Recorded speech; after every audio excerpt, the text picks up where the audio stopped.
The 1960s had all the Hollywood glamour, big stars, red carpets, and dazzling smiles that captivated millions worldwide.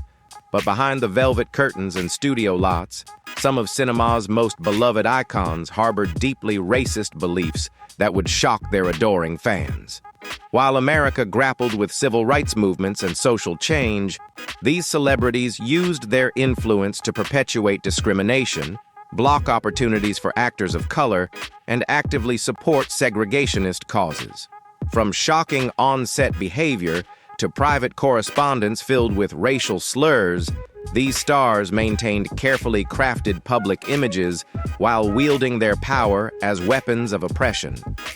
Tonight, we expose 10 legendary figures whose racist actions contradicted their wholesome screen personas, revealing a Hollywood system that protected white supremacy behind closed doors. Subscribe now to uncover the dark secrets Hollywood tried to bury. John Wayne, the all-American hypocrite. John Wayne's racism extended far beyond Hollywood rhetoric into systematic oppression. His production company, Batjack Productions, maintained a strict whites-only hiring policy well into the 1960s. During Freedom Summer of 1964, Wayne publicly condemned civil rights workers as communist agitators, while privately supporting segregationist politicians with substantial financial contributions. Studio archives reveal Wayne's insidious influence on Hollywood representation. During filming of The Alamo, 1960, he ordered scripts rewritten to erase Mexican Tejano fighters' contributions, calling their inclusion greaser propaganda. His racism turned violent in 1967 when he physically assaulted black journalist James Hicks for questioning his opposition to the Civil Rights Act. Wayne weaponized his industry power to perpetuate harmful stereotypes, consistently portraying people of color as savage or subservient. Even in death, his will stipulated that no black or Native American actors could portray him in biopics, a clause only overturned in 2019 after public outcry. Wayne's legacy reveals how Hollywood's biggest stars used their platform to maintain white supremacy. Joan Crawford, the systematic oppressor. Joan Crawford's racism wasn't passive prejudice. It was calculated institutional oppression. Beyond her notorious on-set behavior, newly uncovered studio memos reveal Crawford used her position on multiple studio boards to systematically block hiring and promotion of black professionals, creating barriers throughout the entertainment industry. Crawford was a prominent member of exclusive Hollywood Hills social clubs that maintained strict racial segregation. She actively lobbied against housing integration, using her celebrity status to support restrictive housing covenants. Her personal correspondence frequently contained dehumanizing language when discussing black employees and actors.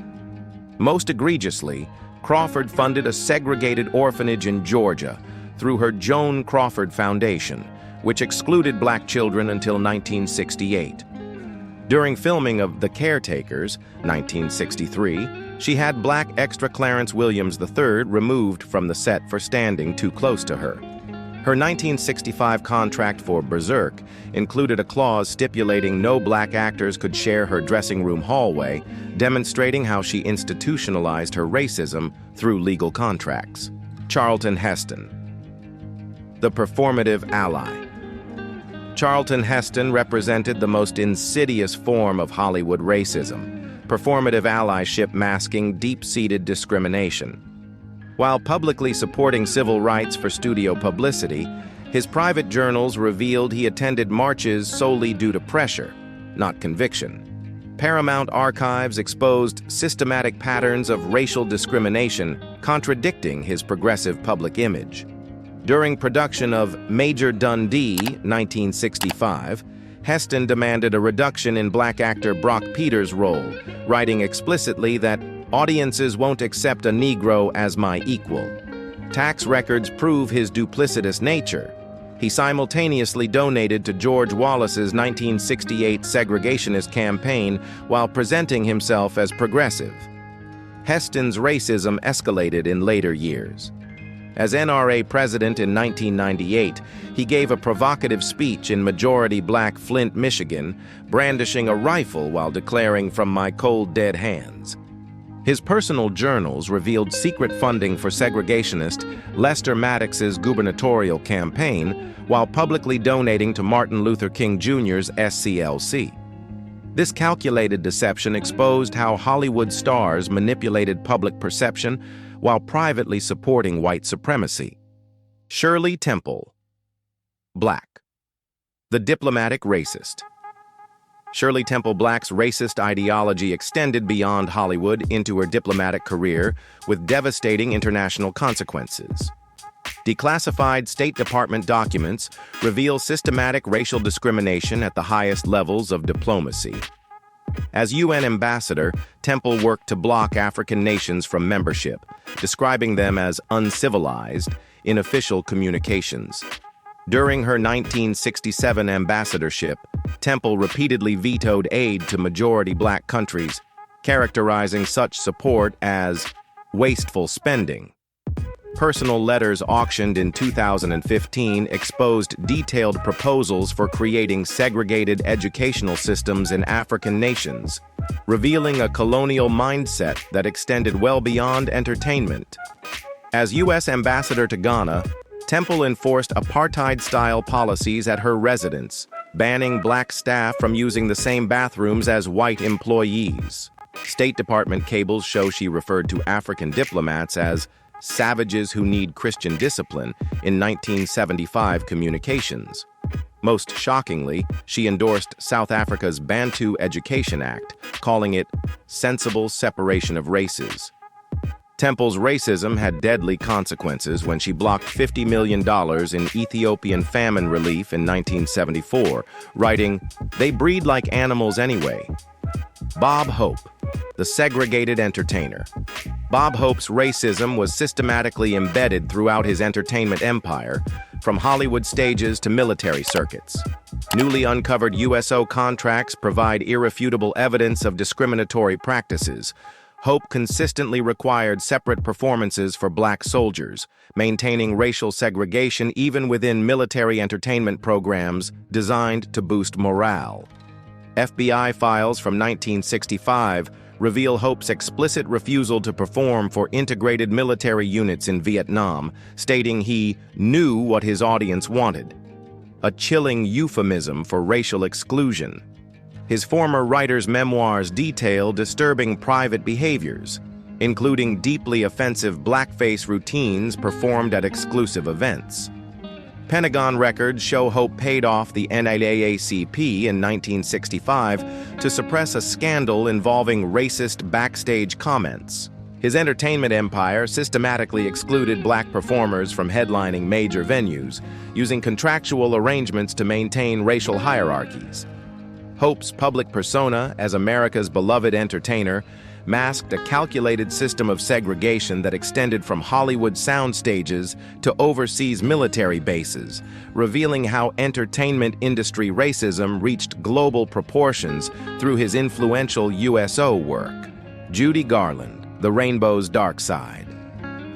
Judy Garland's racist practices were deeply embedded in the studio system, contradicting her later gay icon status. MGM payroll records provide concrete evidence of systematic racial discrimination. Black dancers were consistently paid 30% less in productions like Meet Me in St. Louis, revealing how Hollywood's biggest stars enforced economic inequality. During production of The Wizard of Oz, Garland actively lobbied to have the Wicked Witch's appearance altered to look more like those Harlem Negroes, a deeply offensive attempt to racialize a fictional character through explicitly racist imagery. Her daughter Lorna's memoirs detail shocking private behaviors, including Garland verbally abusing Sammy Davis Jr. with racial slurs during a 1961 encounter. Garland's racism manifested in brutal on-set behavior. During filming of The Harvey Girls, 1946, she had black dancer Jenny Legan fired for merely touching her costume. Her 1961 Carnegie Hall performance almost didn't happen when she refused to take the stage until black audience members in the first 3 rows were relocated, screaming, "I won't sing to Jungle Bunnies." Kirk Douglas, the hypocritical hero. Kirk Douglas, celebrated for his progressive roles and support of blacklisted writers, harbored troubling racist beliefs that contradicted his public image. During production of Spartacus, 1960, Douglas clashed with co-star Woody Strode, refusing to share equal billing and arguing against giving Strode's character a heroic death scene, fearing it would elevate a Negro above white characters. Property records reveal Douglas purchased multiple homes in Los Angeles's Brentwood neighborhood between 1958 and 1963, specifically to enforce racial covenants, reselling them with whites-only clauses intact. His production company, Bryna Productions, had no black writers or directors under contract until 1969, as revealed in EEOC investigations. While publicly supporting civil rights, Douglas secretly donated $50,000 to Barry Goldwater's 1964 presidential campaign because of Goldwater's opposition to the Civil Rights Act.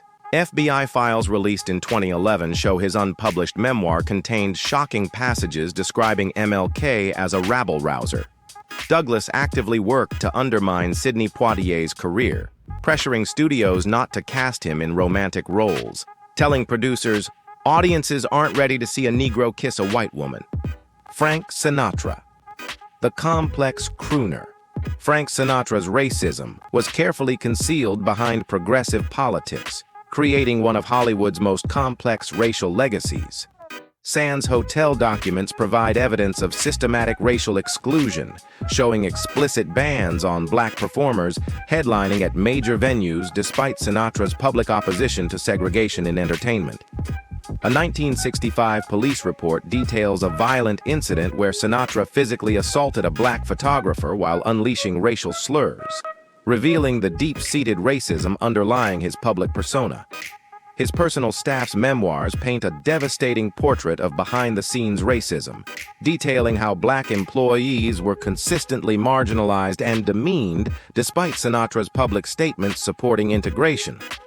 Industry records show Sinatra used his considerable influence to maintain racial hierarchies in entertainment, working to limit opportunities for performers of color while simultaneously cultivating a progressive image.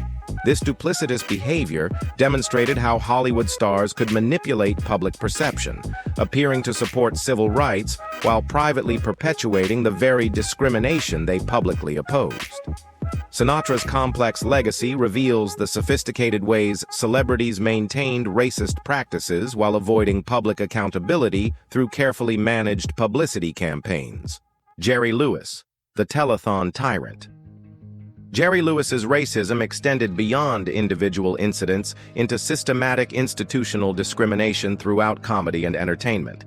Paramount Studio archives reveal shocking patterns of exclusion. Lewis vetoed inclusion of black children in his long-running telethon until 1968, arguing they wouldn't photograph well and would depress donations. A 1967 lawsuit provides concrete evidence of Lewis's institutionalized racism.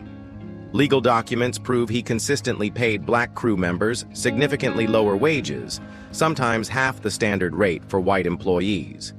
This wasn't individual prejudice, but systematic economic discrimination permeating his entire professional ecosystem. Lewis's racism infected his public performances. Tapes from his 1963 Copacabana show reveal a 15-minute blackface routine where he joked about watermelon loving, met with roaring laughter from segregated audiences. His contract with Southern TV stations required them to cut to commercials when black performers appeared, as revealed in 1972 FCC investigations. Lewis lost a $5 million NBC deal in 1971 after referring to the network's black executives as uppity jungle bunnies during meetings, proving his racism had professional consequences. These 10 figures represent more than individual prejudice. They reveal Hollywood's systematic participation in maintaining white supremacy during America's civil rights era. From John Wayne's violent assaults on black journalists to Shirley Temple's diplomatic discrimination, These stars weaponize their influence to perpetuate racial oppression while maintaining carefully crafted public images.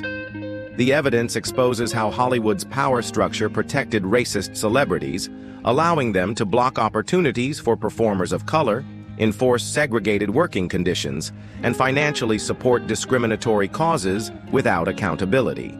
Studio systems enabled this behavior through contracts, hiring practices, and publicity campaigns that concealed the truth from adoring fans. These revelations force us to confront uncomfortable truths about beloved entertainment figures. While some may argue these attitudes reflected their era, the documented evidence shows these stars actively chose to use their platforms for oppression rather than progress. Their racist actions had real consequences, destroying careers, perpetuating harmful stereotypes, and contributing to institutional barriers that persisted for decades. If these revelations shocked you, share this video to expose Hollywood's hidden history and subscribe for more untold stories from behind the silver screen.